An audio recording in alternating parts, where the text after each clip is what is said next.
Hello guys and welcome to another one of these videos. Today's video is going to be obviously Halls of Atonement 16, as you guys can see. I will say a couple of things about this dungeon after okay, let's see this pull through.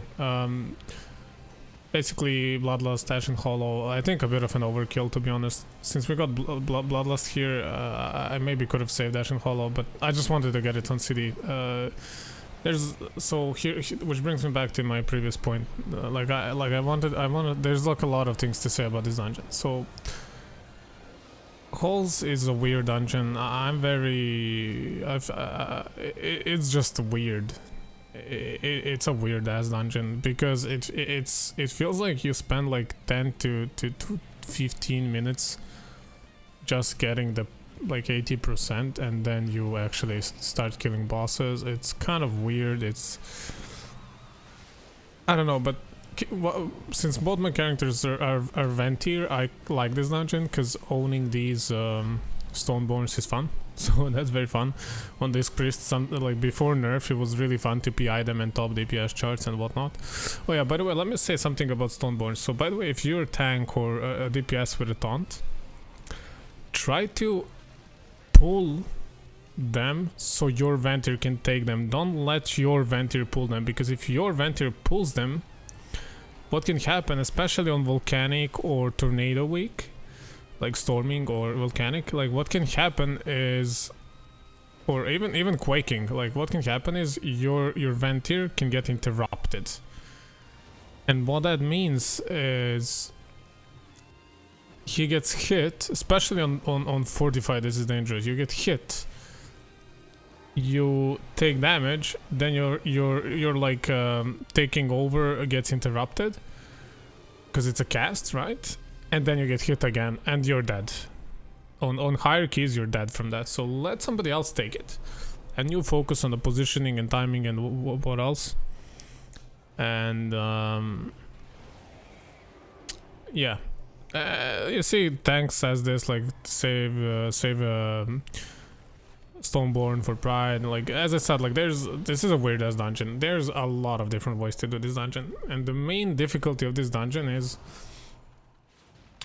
how to do this first part ASAP. Like how to get past these first all these like shards of Halkias and, you know, collect all the anima as soon as possible.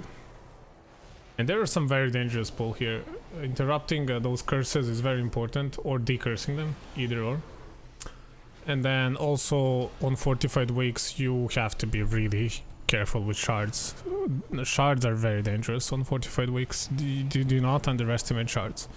Shards of Halkias are actual bosses on Fortified weeks, especially on hierarchies.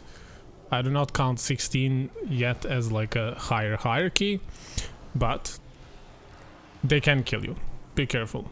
This is one of the dungeons that, because of shards, is actually, in my opinion, probably the only dungeon in this whole patch that is easier on Tyrannical than it is on Fortified. I don't know whether everybody would agree with me. I'm pretty sure some people wouldn't, obviously. From me, from healer perspective, this dungeon is simply easier on Tyrannical than it is on Fortified. These packs can be very nasty, shards are nasty, dogs are nasty, there's a lot of healing to be done. Whereas bosses, well, I'm just gonna say it how it is, they really don't feel like they're doing anything, really. Like, they feel pretty free, to be honest. So, I don't really see them as being a problem. It's just my opinion. Obviously, I'm sure that, you know, there are people who wouldn't agree with me on this, but I think this is one of the dungeons that you would rather do on Tyrannical than on Fortified. Like for pushing, maybe not, but you know, it's a dungeon that doesn't feel harder on Tyrannical than on Fortified. But yeah, basically here. This was a pretty smooth run. 16 guys were good. These are all pugs. I don't know them. This is the first key I've done with them. I just decided to do a random key. If you see the Discord talking in top left, I was just chatting with friends on Discord, so I wasn't even fully focused for this run. And you will still see that it was was pretty smooth. That being said, I really should start removing that Discord overlay on top left. Maybe not. Maybe not. It's fine. Okay, so these guys are all about interrupts, and here most of the time what you want to do is you want to grab now the pack on the right, groundskeepers. They're sort of free, 3% for shards. It's very conveniently placed there, so we can get pride for the shard. Tank doesn't decide to do so. That is okay. I still wish he did. I think shards are, as I said, on Fortified for healing, shards are the hardest here. I'm actually surprised they don't use Ashen Hollow here. Oh yeah, okay, there we go. Yeah, just Ashen Hollow this. If we don't have Pride, Ashen Hollow it. It's safe. It's a good bet to Ashen Hollow on shards for sure. Shards are very hard. Those like quaking, not quaking. I don't know what the thing is called. But like if you're, for example, here we have Boomkin and Mage, so, but I still have to heal 3 people, and it's a lot of damage. It really is. Like, you see how much it's taking on 16, and it gets stronger and stronger as you go. I remember, I think on disc I have 18 timed. I think I do. And it's like super hard to keep people alive, especially with these 2 classes that do not have the greatest AoE healing. Maybe it's different for Shamis. But like as disc, I feel like you have to use CD, like a big CD, like Dome plus Rapture, just to get past Shard. It's really hard. And on this, I think you would need like Aura Mastery plus like Holy Avenger, or like some sort of like Bop and Sack shenanigans with Bubble and Lay on Hands and stuff. You know, like you just have to like survive. It's a lot of AoE healing, and both Paladin and Disc Priest do sort of struggle with AoE healing, especially when it comes to bursty damage. But overall, pretty smooth run so far. As I said, like this was a pretty good group. Rewatching this footage, I have not been playing personally that well. I've noticed a lot of extra things that I could have done that I didn't, but it still works out pretty well. So here we are dealing with these guys. I actually think I end up pulling patrol here. Yeah, I don't think that was the plan, and I'm not sure how much that is an issue. Maybe that was something that we wanted to save for later, but either way, my bad. Like, don't body pull. It's dumb, and it's actually pretty annoying, and in some keys it can be really detrimental. In this one in particular, I think every mispull is fixable to some degree, unless you overpull like 5 packs or something. But you know what I mean. Like if you pull 1 extra, like it's not the end of the world. It's not optimal, but it's not the end of the world. But in some other keys, I feel like if you do bad pulls, you can really make it more difficult for yourself.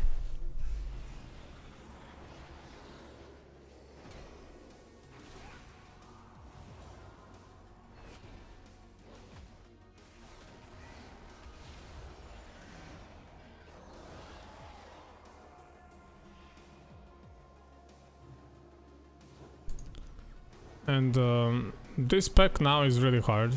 So the reason why I take Stoneborn here is because, like, on Tyrannical, I think you leave that Stoneborn for the boss. Actually, I'm not even sure. I think even then you kind of want it for this pack, because like the first boss is really not that difficult. It's all about, you know, getting there safely and quickly. But this pack can be very tough, because there's like Gorgons, there's the we killed him now, I don't know what it's called, the shooty guy, the guy that shoots. Those can be very dangerous. And here, look at how this is what I like about rogues, man. Like a good rogue just helps so much with utility. It's not even about damage, it's about like the stuns and everything else. It's really nice. There I actually surprisingly use Lay on Hands. I actually feel like I didn't have to, but I end up using it, so yeah. And here I pop Ashen Hollow. I think that's okay. It's not optimal, but I think I noticed that they're all saving cities. So I'm like, you know, that's okay. I'll CD, you guys save yours. And we'll use this pride to kill another shard. See, now you might be thinking, oh, we should have went for, you know, boss with pride, but no. It's fortified, and in Halls of Atonement on the fortified wake, I said this, shards are harder than bosses. Not even memeing. From healer perspective. I do want to put a disclaimer on that from healer perspective. No, from DPS perspective, I don't think there is much difference. I'll kind of get greedy here for a cast. This guy ends up bringing Stoneborn. I feel like that was a little bit too late for this one. But I take it because he took it. My plan was to take it for the boss later, but I guess this is fine too. We can get that far one for the boss either way. But yeah, as you can see, pretty smooth. Like there's like a lot of bad things I could have done better in this key. I didn't use Aura Mastery. I didn't use Holy Avenger. I think not even once so far. Like 12 minutes into the key. I think I maybe I used it once at best. I feel like I have not been using it that much. But yeah, overall pretty simple, pretty easy key. And now something interesting happens. So this is you guys will see. I'm not gonna spoil, but I remember this very clearly because it made me a little bit upset. Not like in a, you know, not like in a toxic way upset, like not angry at someone, just, you know, a little bit disappointing, but you'll see. So if you're wondering what tank is doing, he's pulling this for the boss. Honestly, it's kind of worth, but that should have been mage or somebody else, like, you know. Should not have been tank. But yeah, here we start and watch what happens. So Druid stays out of circle and he gets feared infinitely. As you all know, on Mythic difficulty, if you're out of the circle you get periodic fears every few seconds, and you basically can't save yourself unless you have like a priest to pull you in. That's one of the cool things you can do as priest. If somebody gets feared, you can pull them in and then dispel them and they'll get unfeared. It's a really good thing to do. But in this case we can't help him and he just dies. So we do entire boss, wait 2 DPS. And obviously like healer and tank, but 2 DPS, so. And you guys will see, this guy does not come back for quite some time, and we still time this key pretty comfortably. So we had this person DC'd for, I think, this boss, and then until next boss. I think we had him back for the next boss. You'll see us talking a little bit about it. You know, we were deciding whether to keep going or give up, or, you know, usually it's worth the wait if, like, especially in a dungeon that's as smooth as this. I mean, this is the first death. And, you know, there's no need to panic. And this boss it's pretty easy. Like if you're a healer, try to pre-position yourself if you plan to cast. And if you're using instant abilities, then it doesn't really matter where you're going. Just make sure you're moving when you're not planning to cast, obviously, so you can pre-position yourself. You don't want to stand in front of him. You want to be ready to move out of this red pool when he casts that. He has like a frontal smash, he has that red pool, and he has those beams, quad directional beams. And here they'll tell me that he got DC'd. Okay, so I see that, I keep going. But a bit unfortunate. It's okay though. It loses us a little bit of time, and it's just a tiny bit annoying, but we still timed this key comfortably. It could have been maybe a +2 if he didn't DC, but it's fine. Here we decide to actually pull all of this, which is, in my opinion, pretty interesting. I do not really know whether this is good or not. I decided to use Ancient Hollow because this is a bigger pool. This pool can be pretty difficult. Like, this is a bigger pool than I think it was supposed to be. and we end up having to fight like 3 packs instead of 2. I think they wanted to give me Stoneborn, but they didn't realize that when you pull Stoneborn, you have to pull the other 2 guys. Maybe it was part of the plan as well. I don't know, to be honest. I can't remember, to be completely honest with you. But I feel like we kind of got a little bit too much percentage here, which we actually end up on 79, I think. Yeah, 79-49. Which is about the same, if I'm not mistaken, it's about the same percentage you wanna be usually when you kill the slasher, right? It is something like that. It's about 80%. So yeah, I think we shroud here, if I remember correctly. And we will see now whether we pull slasher or not. I do not remember on top of my head. I would assume yes.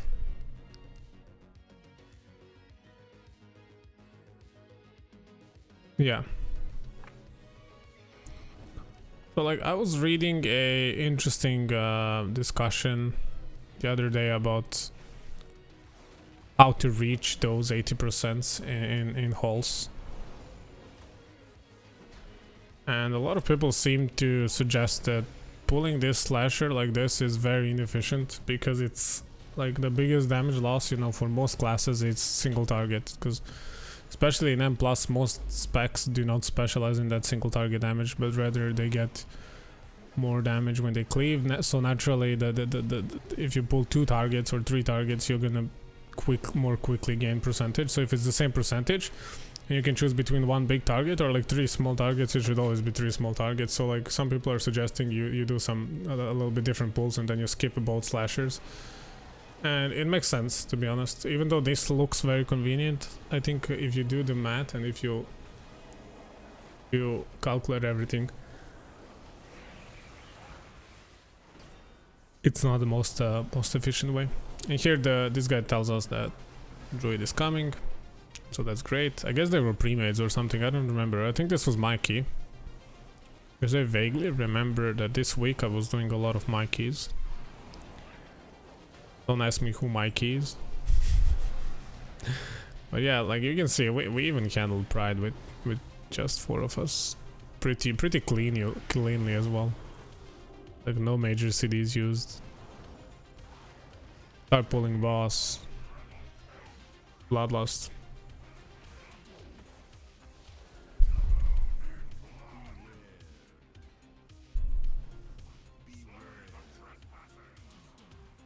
And then pump, right?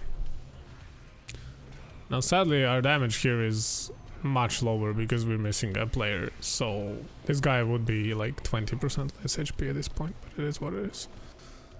Yeah, be careful with this boss. This boss as a healer can be very stressful. There can be a lot of damage. Like you can see, this is on a fortified week and I almost died like right now. What a defensive, by the way. If I didn't click the divine protection there, I was dead. Or I would have to bubble, one of the two.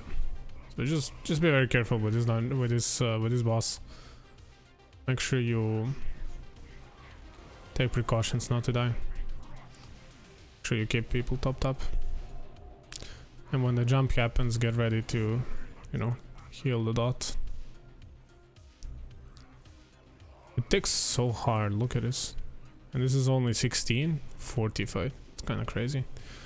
But yeah, here I get Ashen Hollow and I'm like, fuck it, dude. Like, we're 1 player short, so I'm using it, right? I think it was a good decision. I use it, we need extra damage. You know, so I'm providing it. To be honest, after this, there is not that many good places to use it anyways. So it's like, whatever. You know what I mean, like, where am I gonna use it? Next boss is a joke. Next pull is difficult, so for example on a fortified week I wouldn't consider it a waste to use it on the next pull. But considering we missed a player here, like I thought this was a smarter decision. And here we just Zerg boss, we finish him. 4 players, 2 bosses, still on a pretty good, you know, timer. As I said, like if this guy was with us, I'm pretty sure we would +2 this dungeon, but it's fine, you know. some things you can control, like people DCing, people making mistakes. You just focus on doing your job and adjust accordingly. This pool can be very tricky because Gorgons, every Gorgon pool is hard for tanks, so tanks need to be careful. You as a healer, I mean, you can only do so much. Like sometimes these guys will one-shot tanks, so like, no, just be aware of that. Give them a CD. Like you can see I sacked him, but I sacked him too early. I think did I sack him? Yeah, I think I sacked him on start of the pool. I feel like it is a good decision, because like you want to sack him while he's tanking. You don't want to sack him now, because like what is sack gonna do now when he's kiting? Like he doesn't need resistance anymore, because the idea is that he's not taking damage, right? So use your sacks to allow your tanks to tank, not to kite. They started kiting, it's too late to give them defensive. It can still save them in a lot of cases, don't get me wrong, but yeah, you want to be careful. And here I think, I'm not sure if they pull Stoneborn. They do not. Yeah, that's kind of a mistake. Here I should have popped Avenging Rat. Now I noticed I didn't use it at all. Oh, I do. Okay, good job me. Like 10 days ago me. Good job. You pressed an ability pog. And here, you know, just dealing damage, helping out. Almost 3k DPS on a healer, pretty decent, if I dare say so myself. Oh, this is overall. Well, still good overall, to be honest. Damn, why was I on overall though? That kind of sucks. It would be nice to see like individual pulls, but it's okay. I think I did decent damage there because I popped wings though, and I was focusing on dealing damage as well. But yeah, here like this is, you can't take 2, by the way. Like they tell me here you can take 2, but you can't. It's not true. You can only control 1 Stoneborn at a time. What you can do is you can have 2 Venthyrs, and if you both click at the same time, you will control both. But you have to click it like perfect.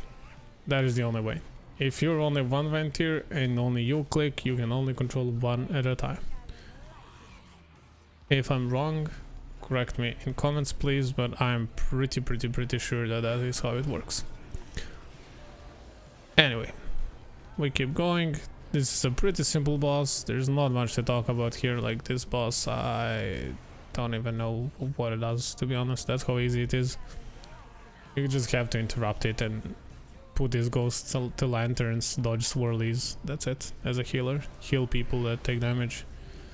If the ghost doesn't get soaked fast enough, damage might get overwhelming. That's the reason why I'm saving my Aura Mastery. Like, you know, if I see that there's like a big damage incoming, I'm gonna pop it. And I'm planning. You see here how I get Ashen Hollow and Wings, but I don't use it here. Why?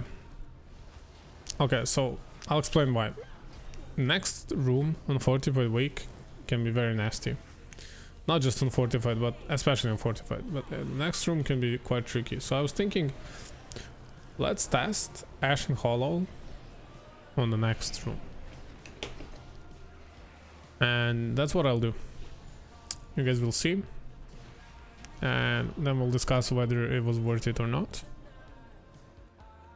It is pretty weird, to be honest. Like the usage felt pretty awkward. See, I go here and I pop Ashen Hollow and I start dealing damage, and this guy attacks me. Tank notices, so he comes here. By the way, the goal here is to kill these tormented souls, not to attack the main guy. Leave main guy alone. You need to kill tormented souls. And you can see like it actually helps a lot. I feel like that Ashen Hollow was definitely a good usage. Definitely saved a lot of time. I feel like, at least. And then, you know, you just single target this down and you're ready to go. You get Pride and you go on to the boss. Inquisitor Cigar. Sounds like a cigarette.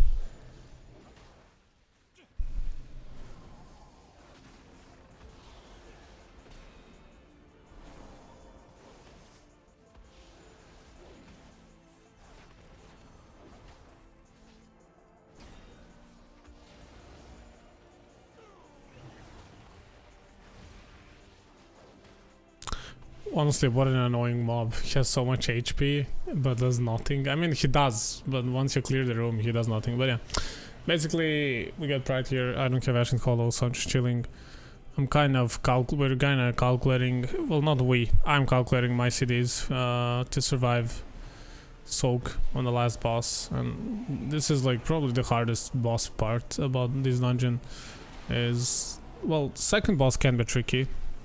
Echelon can be quite nasty, especially on Tyrannical. So that's one boss that's not easy on this in this key. All the others, in my opinion, are pretty simple. And then Lord Chamberlain.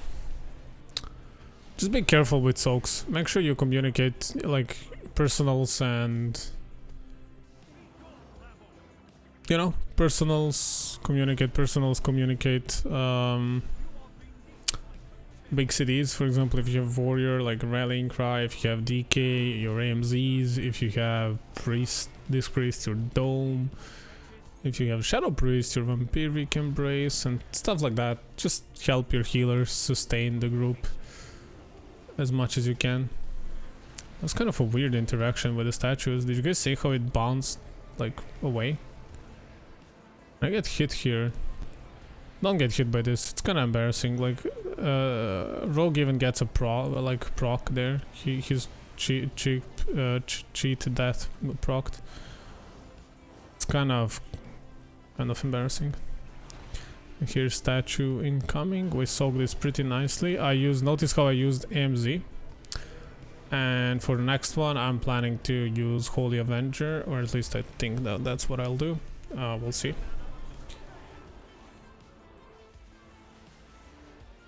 That is what I should be using, just to get that extra. Yeah, here I use it. Like Mage could even ice block if he sees that we're dying. Druid correctly used Bark Skin on the previous one. We get by quite easy. It's only 16 and it's not tyrannical, so pretty clean. And that's it for this game. It was pretty simple, especially I'm proud of this one because we had a DC and we still timed it, so that was really nice. But anyway guys, thank you so much for watching. If you have anything to say or you know, leave a comment, like, subscribe, all that jazz. And thank you for watching, thank you for clicking on my videos. I really appreciate it, and I hope you guys have a lovely day. Much love guys, bye.